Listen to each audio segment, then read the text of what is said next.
Hey gang, Uncles Todd and Sonny here. And this week, the doctor goes gay. Oh no, the horror, the horror. But not really.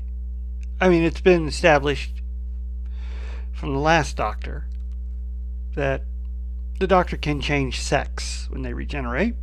Gallifreyans can do that. So, male and female, in terms of romance, don't really enter into it that much. It's all about emotion and connection. Anyway, we open in 1813, Bath, England, during a ball. And outside, two lords are arguing. One has been romancing this young lady, but he has no intentions of marrying her. He's a total scoundrel. Well, the other lord, he thinks this is awesome. He wants to be that. So he grabs the lord named Barton, and Barton is sucked dry, and the other is turned into Lord Barton. Back at the ball, the doctor and Ruby are enjoying the dance. Ruby's able to actually follow the steps due to the sonic earrings the doctor gave her that has tons of dances and things recorded into it. And he notices some interference on a sonic level. And while Ruby goes off, who's now Lady Ruby Summer, of, I believe she called her place the Nowheres or the Nothings, something like that. And she goes off where she meets Lord Barton and blows him off fabulously. But the doctor tracks down the interference to a man who's observing the dance but not participating. He reveals his name is Rogue. Now, if Rogue looks familiar to you, then you must be fans of Mindhunter, because that's where I know him from. He was one of the stars of Mindhunter. Anyway, he and the doctor talk, and they decide to venture outside together. Meanwhile, Ruby, who sees a portrait of the Duchess's mother, who is also someone she has seen in other time periods where they've gone. In fact, her face has appeared in every adventure somewhere. I don't have to wait for a future episode, I assume. Anyway, Ruby runs upon Lord Byron and let's see, what's her name? Emily, who are having a very distraught, emotional argument over will he marry her or not. The scandal of him rejecting her would be too much to endure. And then Ruby runs the whole thing by knocking a book over. They're in the library. Well, while Ruby is consoling Emily over her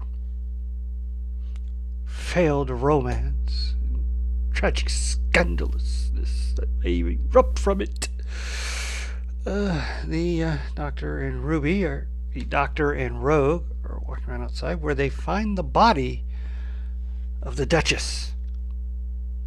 Obviously, someone is now pretending to be the Duchess.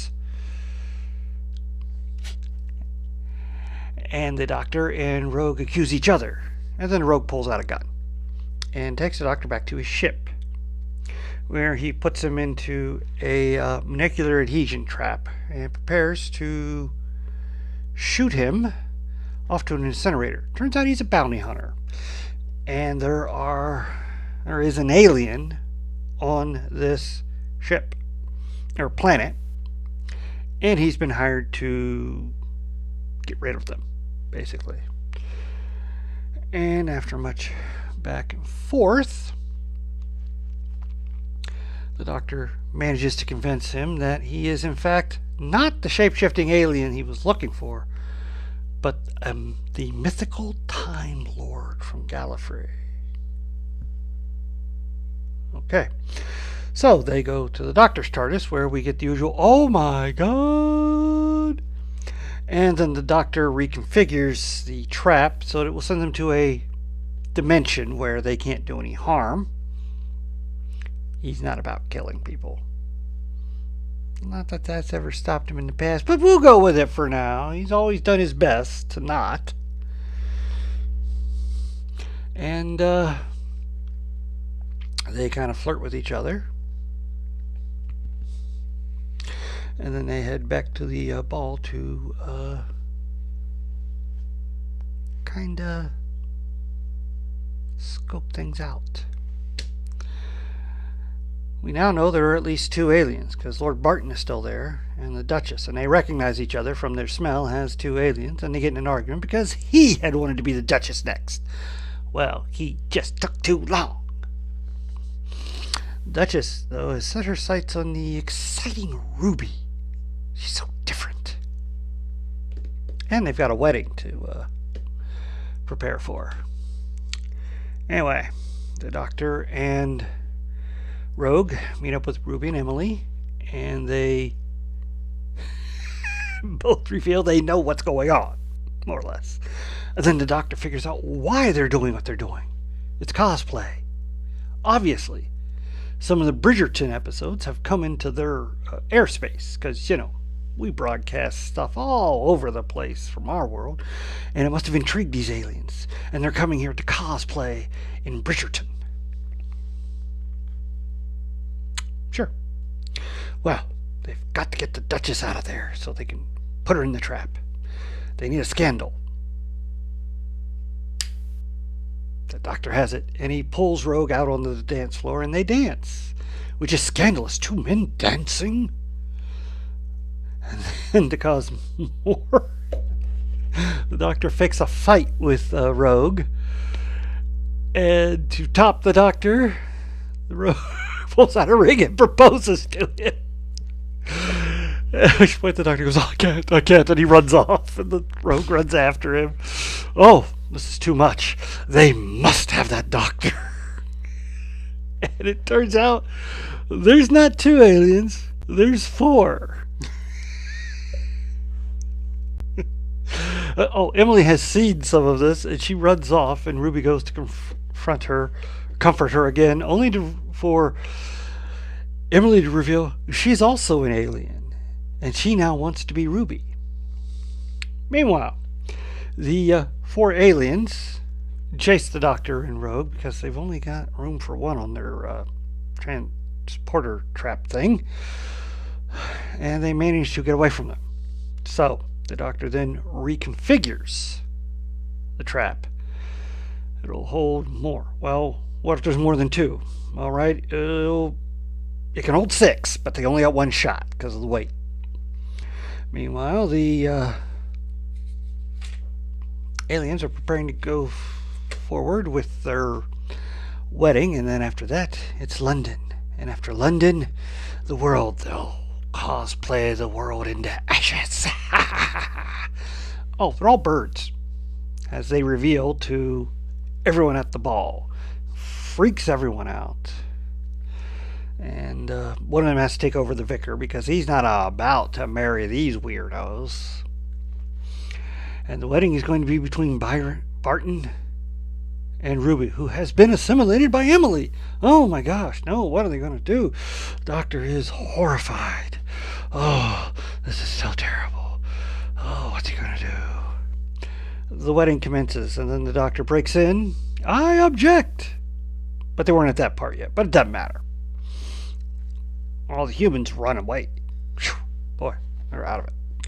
And the Doctor tricks them as they all fight over who gets to be the Doctor, because his alienness is just so tasty. And he traps them, only for it to be revealed Ruby is Ruby.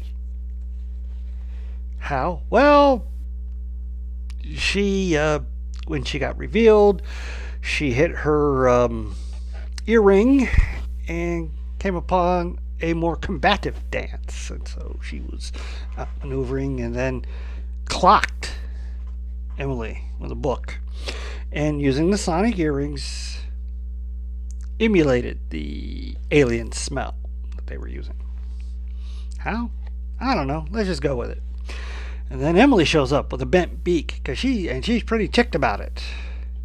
And then Rogue comes in, scoops up Emily and chunks her in the trap. Now she's stuck there. Ruby and Rogue both tell the doctor, push the button. It's okay. You can't let them escape. It's either Ruby or the world. And the doctor cannot bring himself to do it. And then Rogue tells him, I know. Gives him a big wet one. Slobbery and everything. And reveals during the kiss he stole the button. Does he push it? No! We thought he would, but he didn't. He jumps into the trap, knocking Ruby clear. And then tells the doctor, find me. Click, and they all shoop down into another dimension. Oh, the doctor's devastated. Ruby asks him, why don't we go find him? It's not that easy. There's as many dimensions as there are atoms in the world. It would be almost impossible. Thereby alluding that the doctor will probably search for him and find him, because, he's the doctor. And before they head out, he also puts Rogue's ship into orbit, where it will stay cloaked until Rogue comes back for it. And in the ending, he puts on the ring Rogue gave him during the proposal. So he's not forgetting about him.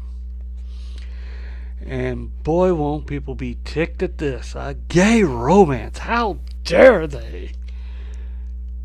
Of course, we already had one between the doctor and Channy. Channy Choka? You remember. I think it was Channy. Oh, I'll correct it down here. And that was between two women, so that's probably a little more less icky to some. It's England. You ever watch Torchwood? My gosh. The bisexuality in that one was like Captain Jack. He slept with everything. It didn't matter what species. Surprised he never slept with a cyber woman. They have cyber women. Or a man. That's just how he rolled. Anyway, really good episode. Really intriguing. I love the Bridgerton little name drops and everything. And I like these aliens that were just there to have fun. Humans didn't matter. It was all about the cosplay, and they wanted to cosplay. And they were planning to go to England or to London and take over government and start wars and just all kinds of fun stuff like that. It's a holiday for them. And it also shows why there was a bounty hunter after them. I did like one part in it where the TARDIS started hiccuping and doing things, and the doctor had to go, oh no, it's just a little indigestion. She doesn't really care for bounty hunters. Makes sense. After all, the doctor and the TARDIS are technically fugitives from Gallifrey, even though they're the last remaining Gallifreyans, and the doctor technically, according to the previous regeneration, isn't really a Gallifreyan. We don't know what the doctor is. Although that might be retconned out to be false. Who knows? And of course, we've also got more intriguingness about that old lady who keeps popping up everywhere. Could she be the one who waits? Don't know. Have to hopefully see while we wait. But yeah, excellent episode. Highly recommended for those that are not easily offended by woke stuff. And please hit like, share, and subscribe. I'll see you next time.